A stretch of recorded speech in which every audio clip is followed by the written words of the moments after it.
Prime Time is a presentation of ABC News. More Americans get their news from ABC News than from any other source.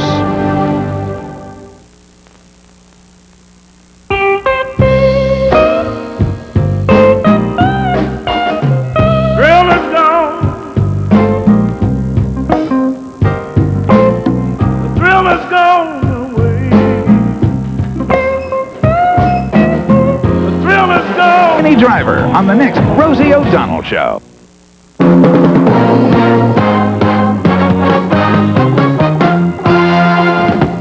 Action News, Delaware Valley's leading news program, with Gary Papa, Dave Roberts, and Jim Gardner. Wednesday night, Jim's off. I'm Mark Howard in the news. Push comes to shove on the House floor, and Congressman Rob Andrews makes it official. But the big story on Action News tonight is bad news for historic Philadelphia. The birthplace of the nation is closed. Let's go live to Dan Cuellar at Independence Hall for the full story. Dan? Well, Mark, this came completely out of left field because although renovations are underway at the complex, there were no plans at any time to completely shut down Independence Hall. It wasn't in the cards. But then came this morning, and surprise, the building is not open to the public. What gives?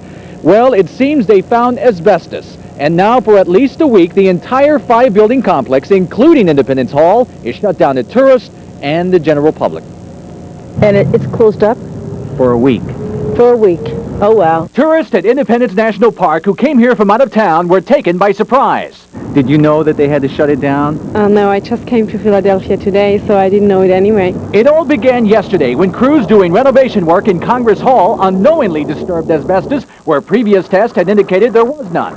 Because the building is connected to Independence Hall, the hall's east and west wings, and Old City Hall by a basement, there were suspicions the asbestos may have spread. We found out this afternoon that Independence Hall did have asbestos inside the building, so we had to make the decision for the safety of the visitors and our own employees to close the building till we can get it cleaned up. The levels were highest in the basement, which is why we believe it may have migrated through there, and a lesser but still significant enough to close level on the first and second floor. While it was not immediately clear what level of exposure park workers in the complex may have had, officials do not believe visitors to Independence Hall have anything to worry about. We've talked with the U.S. Public Health Service, and they are of the impression at this point that people who take the tour or have taken the tour recently are under no health threat whatsoever. The tourists who traveled from afar seem to be taking things in stride. We'll just have to come back.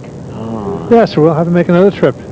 And so as early as tomorrow, we could be seeing workers donning gear resembling spacesuits to begin the cleanup task here at Independence Hall. Incidentally, this is not expected to have an impact on the presidential summit, which is about to take place here in about 2 weeks. Even if they don't finish the work by then, those events were scheduled to take place outside anyway.